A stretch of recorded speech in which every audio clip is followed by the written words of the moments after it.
Le président de la République, Alassane Ouattara, est de retour en Côte d'Ivoire. Le chef de l'État ivoirien revient de la France. Pendant son séjour à Paris, il a été reçu par le président français François Hollande pour parler notamment de lutte contre le terrorisme. Aujourd'hui, samedi 6 février, est célébrée la journée internationale des mutilations génitales féminines. 27 pays africains pratiquent encore ces mutilations, mais en Côte d'Ivoire, on note une avancée notable dans la lutte. Ce 6 février correspond à la journée mondiale sans téléphone, mais pouvons-nous passer une journée sans ce téléphone? L'usage de cet outil de communication, sachez-le, est interdit en Côte d'Ivoire au volant.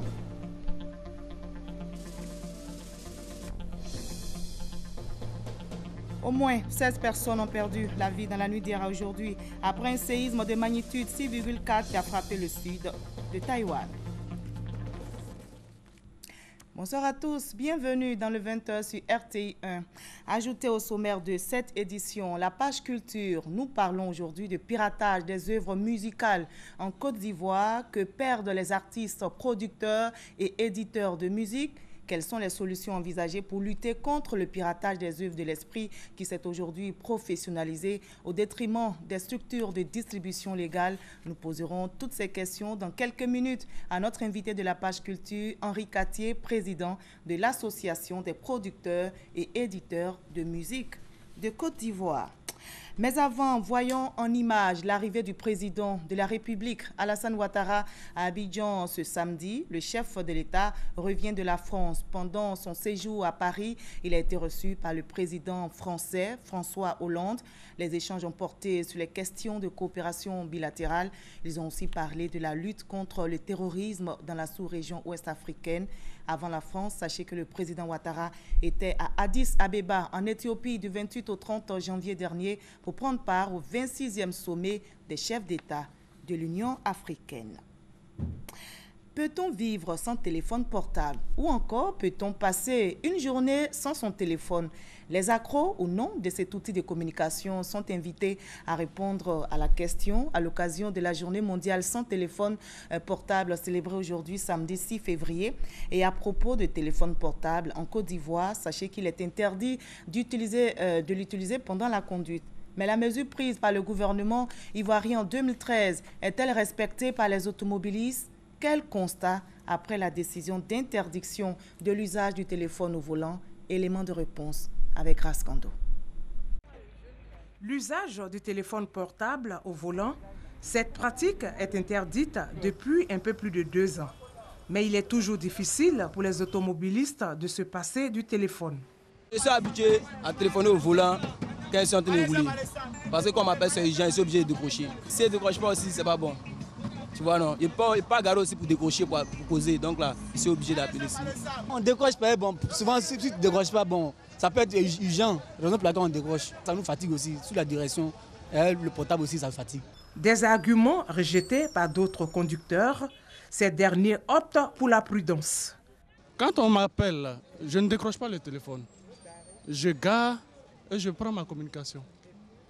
Et puis quand je finis, je retourne au volant. Non seulement pour ça, pour notre propre sécurité, il serait important qu'on ne le fasse pas. Et puis, pour ne pas subir les sanctions vis-à-vis de la loi aussi, il serait aussi important qu'on ne le fasse pas. L'usage de ces outils de communication au volant n'est pas sans risque.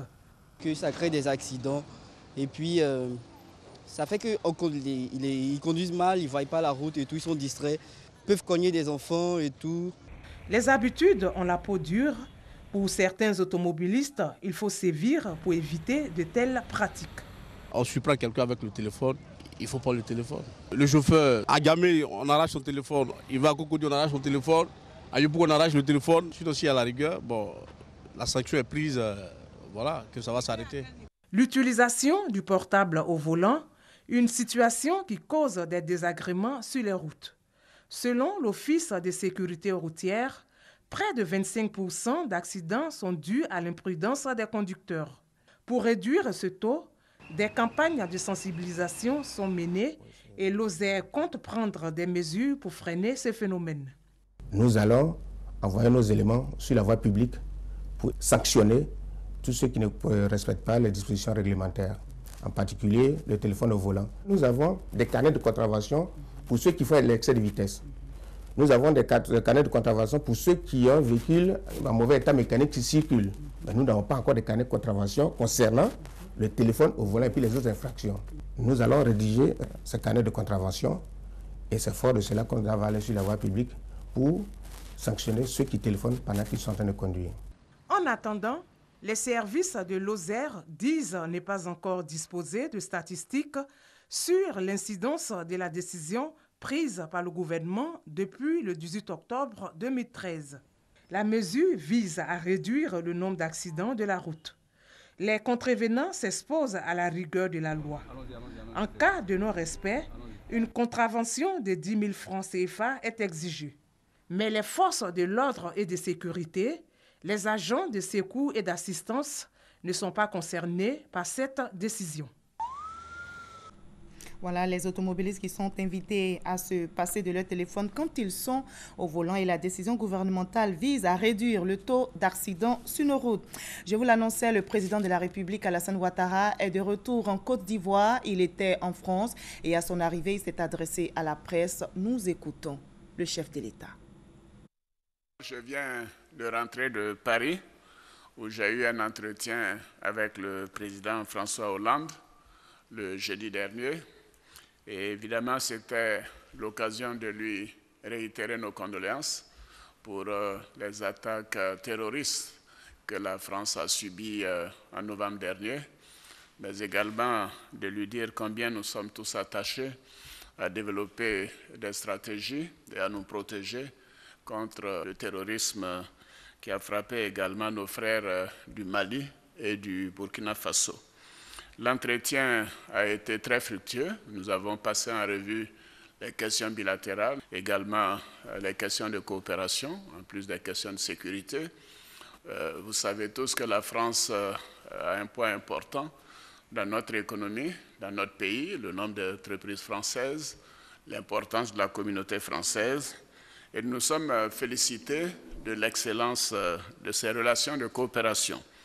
Et nous avons longuement discuté des pistes à approfondir pour plus d'efficacité dans la mise en œuvre du contrat désendettement-développement et surtout à alléger les procédures pour que les décaissements des ressources qui sont mises en place par le gouvernement ivoirien puissent être débloqués de manière plus rapide pour une meilleure efficacité d'exécution des projets, notamment des projets sociaux. Et je lui ai dit à quel point nous voulons aller encore plus vite dans l'exécution des projets sociaux, que ce soit en matière d'éducation, avec la construction des salles de classe, en matière de santé, avec la réhabilitation des CHU, et bien évidemment tout ce qui a trait aux ponts, aux routes, et ainsi de suite.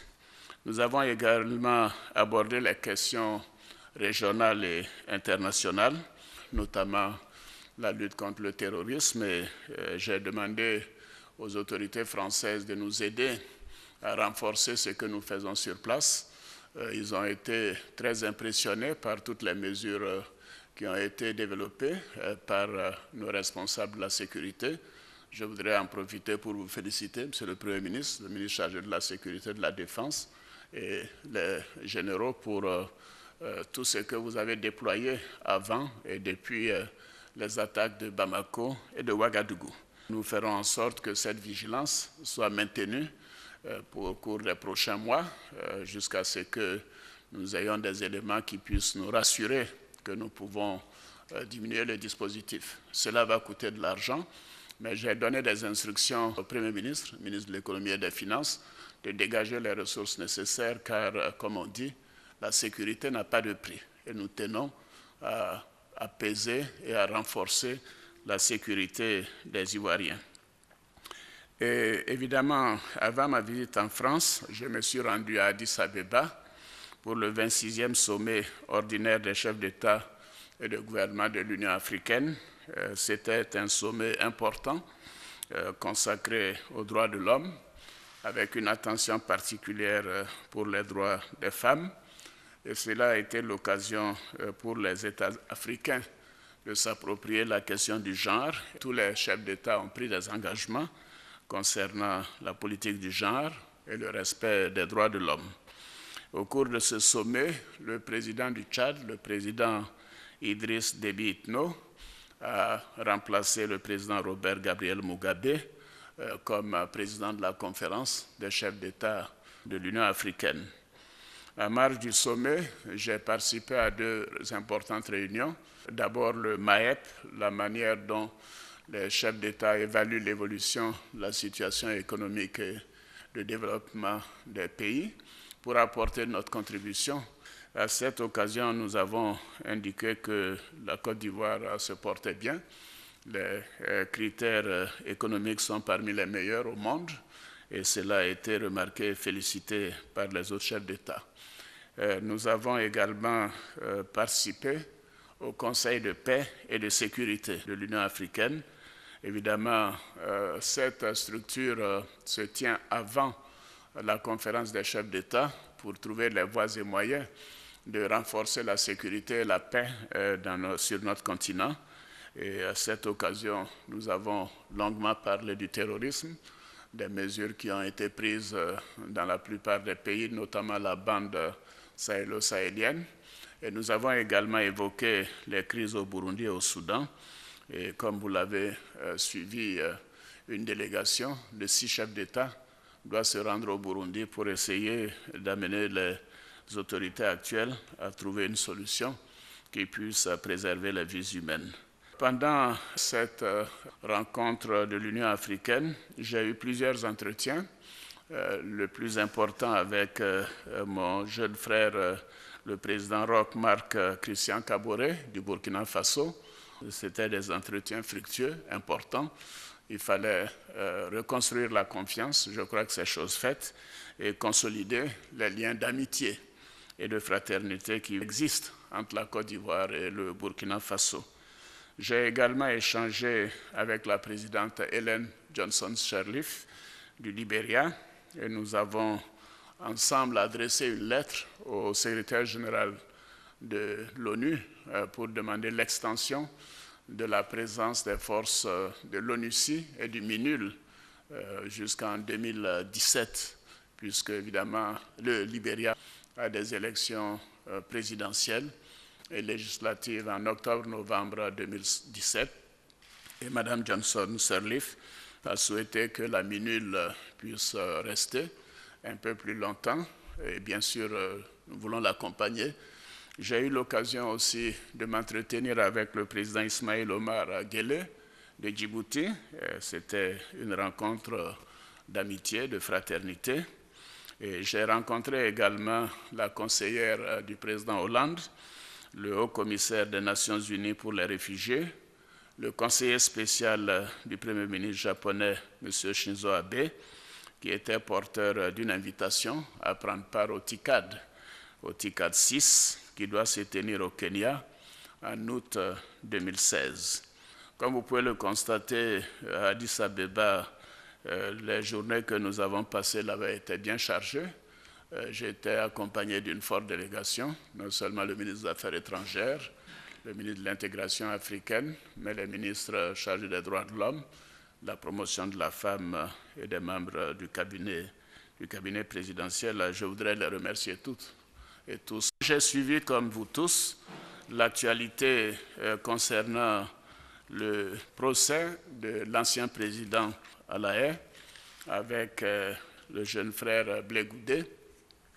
Ce sont des moments, je sais, douloureux et difficiles pour notre pays, mais je tiens à dire à nos concitoyens qu'il faut que justice se fasse. Cette crise post-électorale a été particulièrement dure pour tous les Ivoiriens, que ce soit les Ivoiriens de toutes les régions, les Ivoiriens de toutes les ethnies, les Ivoiriens de toutes les religions.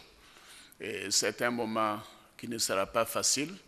J'en appelle au sang-froid des uns et des autres et faire en sorte que pendant que ces procès se tiennent, la Côte d'Ivoire continue de travailler pour la cohésion nationale. Cela me paraît essentiel. Nous devons laisser la justice faire son travail. Je tiens à le dire en tant que président de tous les Ivoiriens. Nous aurons également des procès en Côte d'Ivoire pour d'autres personnes qui ont participé à cette crise post-électorale. La Côte d'Ivoire veut résolument s'engager et renforcer l'état de droit. Et cela veut dire que ces procès iront jusqu'au bout, que ce soit à La Haye ou en Côte d'Ivoire. Donc j'en appelle à la sérénité, au bon sens de tous nos concitoyens, de faire en sorte que ces procès ne divisent pas davantage nos concitoyens. Maintenant que nous savons que les choses avancent bien, que la cohésion sociale se renforce et que les victimes sont prises en charge pour la plupart avec la nouvelle structure et le nouveau ministère chargé donc de la cohésion sociale et de l'indemnisation des victimes. À aucun moment, nous ne devons oublier la situation et le sort des victimes. Je crois que c'est cela, être ivoirien, avoir de la compassion pour les plus faibles et les plus défavorisés en attendant que justice se fasse.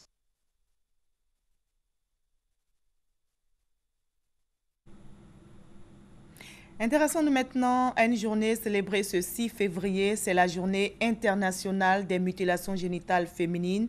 Selon l'Organisation mondiale de la santé, le fléau est très répandu en Afrique. 27 pays africains pratiquent encore les mutilations à ce jour. En Côte d'Ivoire, la lutte contre les mutilations génitales féminines connaît des progrès. Des ONG notent une avancée notable, comme nous l'expliquent Issa Yeo et Abou Sanogo. Les mutilations génitales consistent à enlever de façon partielle ou majeure certaines parties des organes génitaux féminins. Cette pratique affecte la santé des femmes et des enfants. On compte aujourd'hui 100 à 140 millions de femmes qui sont mutilées dans le monde. Selon l'Organisation mondiale de la santé, OMS, le fléau connaît une recrudescence en Afrique. 27 pays africains sont encore épinglés pour leur pratique intense de l'activité. En Côte d'Ivoire, les choses semblent aller pour le mieux dans la lutte contre le fléau. Le taux de prévalence nationale est passé de 45% avant 2012 à 38% aujourd'hui. Une avancée significative saluée par la Fondation Yigi, la Grande Espérance. La question était au départ une question taboue dans les communautés, une question qui était refusée d'être abordée. Mais depuis bientôt 10 ans, la question a quitté la zone taboue pour devenir une question publique. Que ce soit les hommes, que ce soit les femmes, tous on en discute, jeunes, hommes, enfants, tout le monde en parle aujourd'hui. Donc ça, c'est une avancée très importante dans la lutte. Et au-delà de dédramatiser la pratique, nous avons cette force-là qui associe les médias pour diffuser l'information. La Fondation Djigui n'entend pas s'arrêter en si bon chemin dans sa lutte contre les mutilations génitales en Côte d'Ivoire. Elle envisage d'intensifier la sensibilisation et la dénonciation des personnes coupables de cette pratique pour gagner la bataille finale de la tolérance zéro d'ici à 2030 dans la lutte contre les mutilations génitales. Nous partons maintenant dans l'Ouest ivoirien pour voir comment le combat est mené contre ces mutilations génitales féminines. C'est un reportage d'Ève Boué. Une végétation luxuriante, des personnes qui se feraient un chemin, parmi lesquelles des hommes. Des hommes ici, dans ce lieu. Une chose impossible il y a de cela quelques années. Cette forêt était avant la forêt dans laquelle les femmes excisaient. Aucun garçon ne rentrait ici. Le jour d'excision, le garçon qui est là, où on est rentré là, c'est là le garçon s'assoit comme sur un. Aujourd'hui donc, plus de limites. La forêt sacrée des Gopoupleux est désacralisée. Mieux, une partie est lotie, mais le centre où se trouvent les tombes des exciseuses est resté tel pour servir de témoignage pour la postérité. Les vieilles personnes, les garçons comme femmes, étaient présentes et elles ont accepté pour qu'on puisse laisser cette partie et montrer aussi à nos parents d'ailleurs que ce n'est pas bon l'excision. À Gopoupleux donc, les différentes communautés ont adhéré à l'éradication de la pratique des mutilations génitales féminines MGF. Un aboutissement de plusieurs années de lutte avec des sensibilisations tous azimuts. À la base, le comité de protection de l'enfant, aidé par l'ONG Siloué et Save the Children. Le comité de protection d'enfants était là, en train de faire le porte-à-porte pour sensibiliser les gens et dire les méfaits de l'excision. Alors, les parents qui étaient ancrés dedans ont commencé à écouter un peu. Tout a été dit. Et c'est à partir de ce moment que les murmures il va avoir excision ici, il va avoir excision ici, là. On commençait à ne plus entendre. parler de ça. C'est un exemple de bonne pratique et nous souhaitons vulgariser cet exemple-là dans toutes les autres communautés où la pratique des MJF est vraiment ancrée dans les cultures. Le poids de la culture est un véritable frein à l'éradication totale des MJF. Pour cela, il faut impliquer davantage dans la lutte les leaders politiques, religieux et communautaires à l'image de ces chefs traditionnels. Ils ont pris un engagement solennel à Dakoupleu, localité de la sous-préfecture de Logoualé. Passons maintenant à cette innovation pour mettre fin au conflit foncier en zone rurale. C'est un système pour la surveillance spatiale des terres. Ce système mis en place en Côte d'Ivoire est une initiative du Comité national de télédétection et d'information géographique. On en sait plus avec Grace Kando. Depuis près d'une décennie, la Côte d'Ivoire est confrontée à des conflits récurrents liés au foncier rural. Ces conflits, souvent intrafamiliaux, opposent aussi les autochtones aux allogènes. Une situation qui entraîne parfois de nombreux morts et des milliers de déplacés. J'ai mon coin et puis mon voisin, il est venu au moins, il a pris 50 cm. Mais lui il dit non, on va voir ça qu'à présent, on n'a rien vu, c'est resté comme ça. Ça crée des palabres même, dit qu'à savoir la gendarmerie à la police. Pour mettre fin à ces problèmes, un système pour la surveillance spatiale des terres en Côte d'Ivoire vient d'être créé. Il est financé par l'Agence française de développement. Cet outil, conçu par le Comité national de télédétection et d'information géographique, CNTG, servira à recenser, délimiter et cartographier les terres. Nous avons acquis 3 drones et avec ces drones-là, on est capable, avec la haute résolution, de pouvoir déterminer un peu les sommets des différentes parcelles à peu près des centimètres près. Les drones ont une capacité de vol de 3 heures à 4 heures. Donc une fois où le lancez, alors lui, quand il revient, après avoir parcouru la parcelle que vous avez désirée, toutes les images sont là et peut être traitées, cartographiées et on peut identifier maintenant les propriétaires. Et pour accompagner l'État de Côte d'Ivoire dans sa quête de bonne gouvernance, le CNTG a réalisé des innovations technologiques, notamment e-région, qui permet une cartographie détaillée des localités. Dans le domaine de l'enseignement supérieur, on note une amélioration du fonctionnement des systèmes universitaires. À travers ces projets conçus par le CNTG, ce sont plus de 700 emplois directs et indirects qui ont été créés. Le ministre chargé de l'économie et des finances, Adama Koné, a eu plusieurs séances de travail cette semaine. Il a échangé avec l'ambassadeur des États-Unis en Côte d'Ivoire, avec des opérateurs économiques suisses et enfin avec une délégation de haut niveau du Fonds mondial de l'environnement conduite par sa présidente directrice générale, la japonaise Naoko Ishii. Notons que la mission d'hommes d'affaires suisse est venue s'imprégner des opportunités d'investissement en Côte d'Ivoire dans le cadre du PND, Plan national de développement 2016-2020. Le quartier rouge de la commune d'Agamé, investi par les forces de l'ordre, la brigade spéciale de la direction de la police des stupéfiants et des drogues a détruit un fumoir et saisi d'importantes quantités de drogue et d'armes blanches. Plusieurs toxicomanes ont été interpellés. Le témoignage est d'Abou Sanogo. Quartier rouge, sous-quartier dans la commune d'Adjamé, descente inopinée des forces de sécurité et de défense. La mission est claire, bouclage, ratissage, destruction de fumoirs et de tout endroit susceptible d'abriter des délinquants. Non loin de ces baraques de fortune se trouve un bâtiment protégé par une clôture en tôle. Mais loin d'être un espace commercial, c'est en fait un grand fumoir. Ici, ça pue la drogue. Vous voulez vous approvisionner? Prenez donc place en attendant d'être reçu au guichet. Mais ne vous fiez surtout pas au décor. Mais une fois servi, un espace vous est réservé pour vous permettre d'être à l'aise. Mais attention, lorsque l'on dépasse sa dose, les choses se compliquent. Mon grand frère! Oui, mon vieux père! Allez, mets la bouteille! Oh! Allô? Oui, là où? Mais aujourd'hui, ce fumoir n'existe plus. Il a été détruit par la machine de la brigade spéciale de la direction de la police des stupéfiants et des drogues.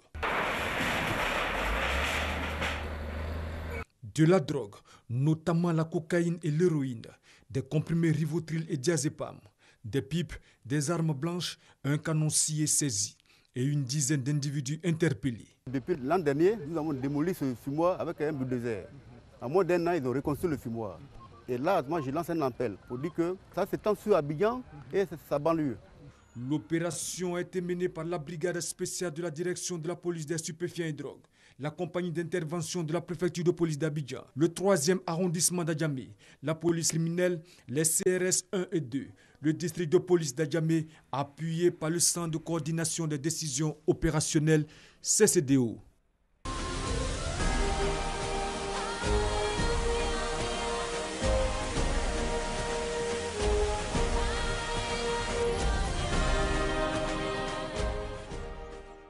Bienvenue dans la page culture. Je vous emmène à découvrir l'Ogbandji, fête de la noblesse ou célébration de la richesse chez les Agiokrou, peuple du sud de la Côte d'Ivoire. Cette fête consacre l'entrée dans le siècle des nobles selon la tradition. Explication avec Moussa Konaté. Youlil, village situé à 13 km de Dabou. Ce samedi, jour spécial pour Afo Ndrik Alberic, cadre dans l'administration publique.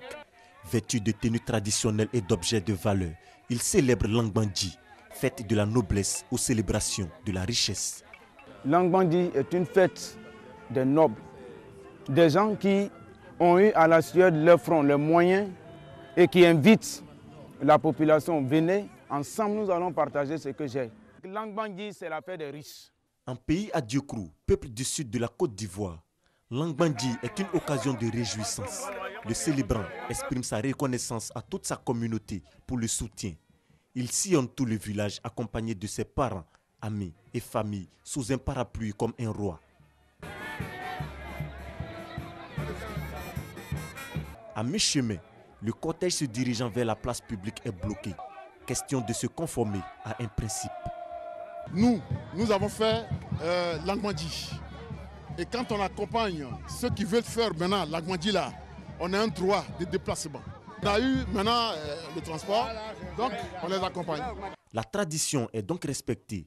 L'hôte du jour peut enfin être accueilli par le tam-tam parleur, ce qui lui donne l'accès au cercle des nobles. Et la mission est accomplie. Tant que tu n'as pas fait cette fête d'Angbandji, tu n'as pas droit à l'appel du tam-tam parleur. C'est cette fête qui donne droit à l'appel du tam-tam parleur. Tant que tu n'as pas fait cette fête, tu es considéré comme une femme. L'Angbandji est une fête individuelle et uniquement réservée aux hommes selon la tradition. Seules les personnes bénéficiant d'une situation financière confortable célèbrent l'Angbandji. La célébration est aussi un moment de retrouvailles entre les fils et filles venus de tous les horizons. Le ministre de la Promotion de la Jeunesse, de l'Emploi des Jeunes et du Service civique va s'impliquer dans l'organisation de la 9e édition du Festival des musiques urbaines d'Anoumabo, FEMIA 9. Il a donc échangé avec le groupe Magic System. Regardons ce reportage de Michel Mambo et Sita Soro.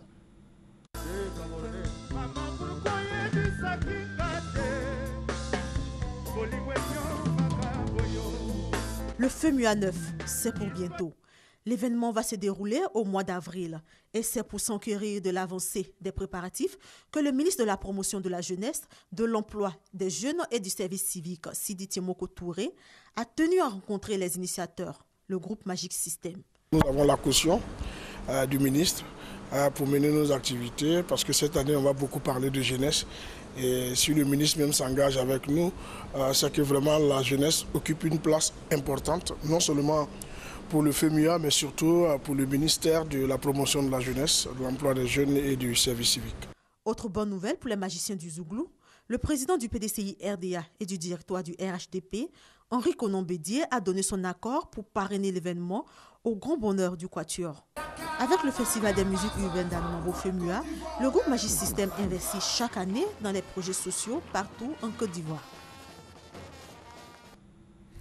Le piratage des œuvres musicales en Côte d'Ivoire prend de l'ampleur. Les dernières nouveautés musicales gravées à l'aide d'un ordinateur s'étalent sur les trottoirs, bradées avec bonheur par de petits vendeurs de rue. Ces nouveaux rois, si on peut les appeler ainsi, ces nouveaux rois du showbiz font perdre des sommes importantes aux artistes et aux producteurs. Alors, comment mettre fin au piratage des œuvres de l'esprit?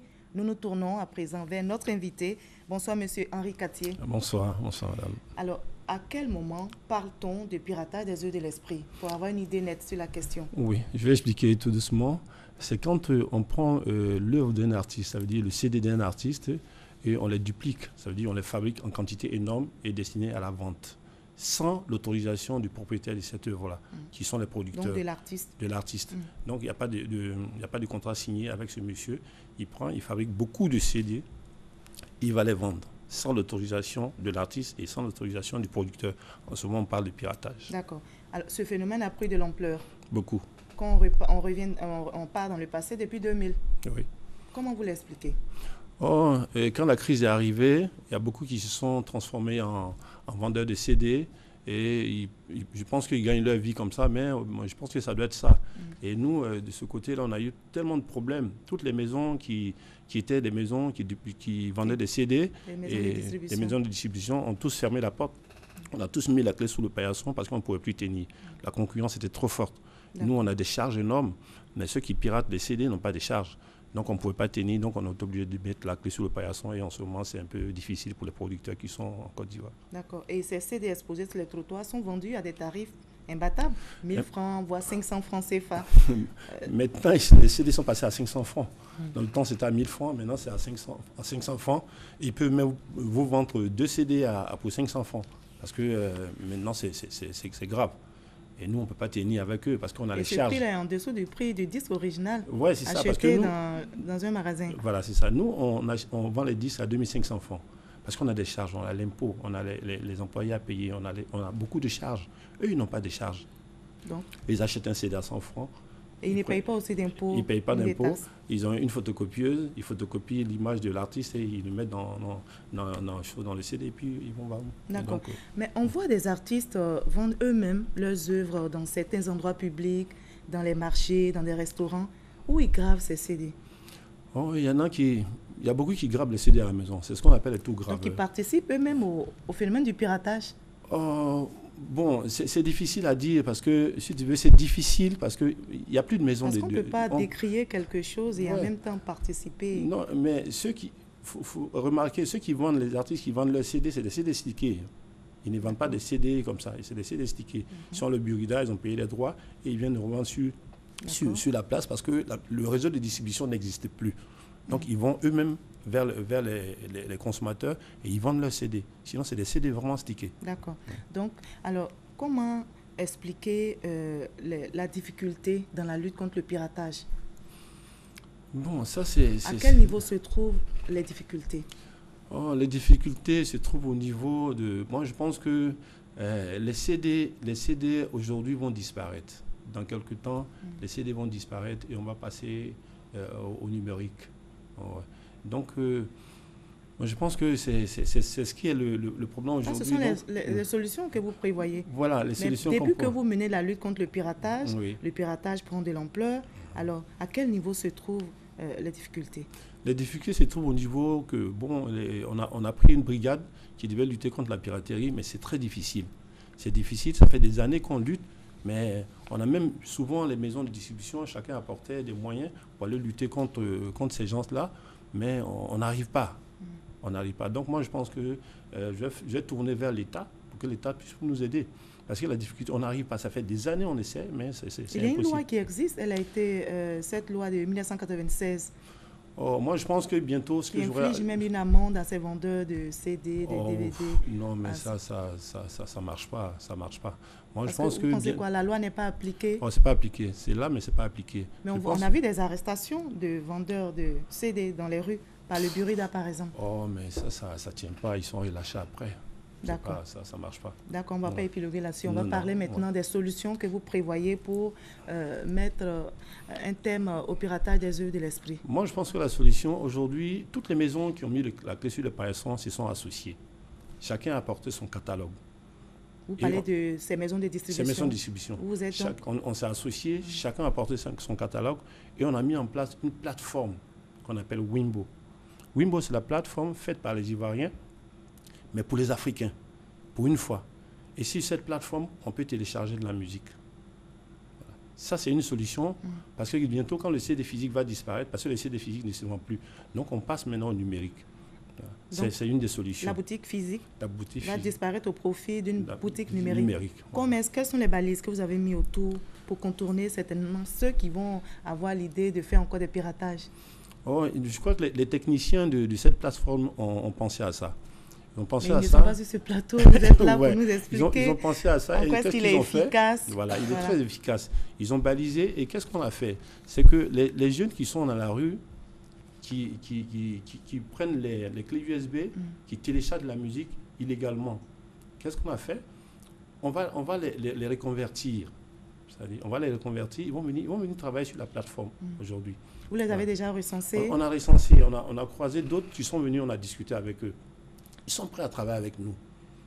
Donc, nous sommes en train de discuter avec eux. Quand la plateforme va se mettre en place, et ils vont venir, on va parler. Il y a 2 plateformes qui sont là, mais eux aussi, ils sont prêts à s'associer à Wimbo. Moi, je demande qu'on nous aide pour Wimbo. Parce que ça, c'est la plateforme qui va révolutionner la musique, qui va aider les artistes à pouvoir se prendre en charge. D'accord. Voilà. Et comment est-ce que ça va fonctionner dans la pratique? Comment est-ce que les artistes pourront être représentés sur cette plateforme? Est-ce qu'il y a des critères? Oui, mais si tu veux, c'est ce que vous avez dit tout à l'heure. Hein, c'est la diffusion physique qui revient à la diffusion numérique. Vous venez vous apporter votre CD et on met ça en téléchargement. Et vous avez un code et vous pouvez même aller et vérifier combien vous avez chargé. Voilà. Et combien vous gagnez dans ce téléchargement. Voilà. Donc tout est fait.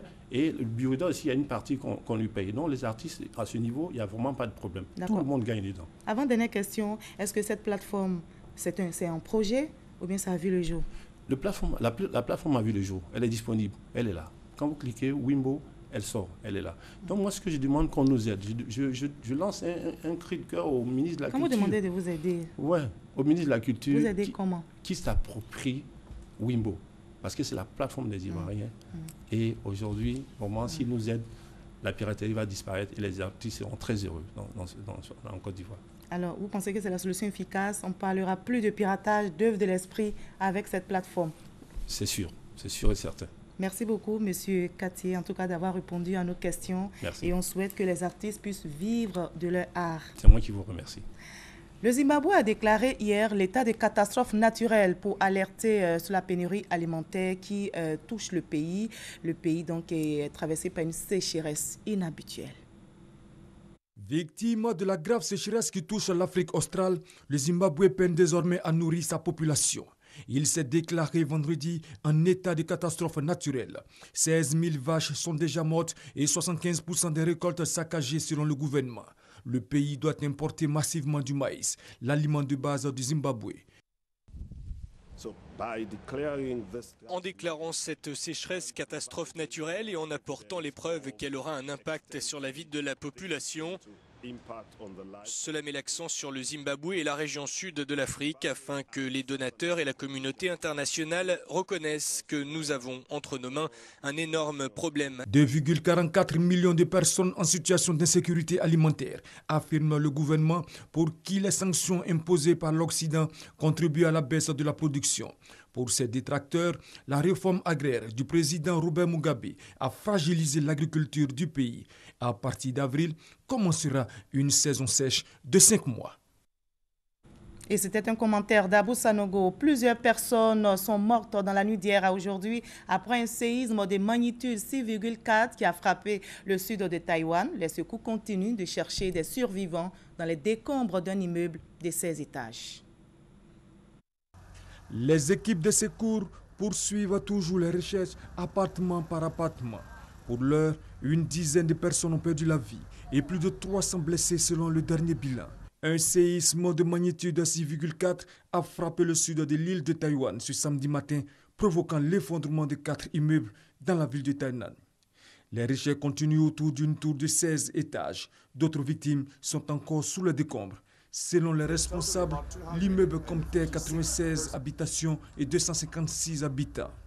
L'île de Taïwan n'est pas son premier séisme. Une secousse de magnitude 7,6 avait frappé l'île en septembre 1999, tuant 2400 personnes. Et en juin 2013, un tremblement de terre de magnitude 6,3 avait fait 4 morts et provoqué de nombreux glissements de terrain. Avant de nous quitter, je rappelle que le président de la République, Alassane Ouattara, est de retour en Côte d'Ivoire. Le chef de l'État revient de la France. Pendant son séjour à Paris, il a été reçu par le président français François Hollande. Les échanges ont porté sur les questions de coopération bilatérale. Ils ont aussi parlé de la lutte contre le terrorisme dans la sous-région ouest-africaine. Avant la France, le président Ouattara était à Addis Abeba, en Éthiopie, du 28 au 30 janvier pour prendre part au 26e sommet des chefs d'État de l'Union africaine. Voilà, fin de ce 20h. Merci à vous tous de votre aimable attention. Je vous donne rendez-vous à la même heure sur la même chaîne.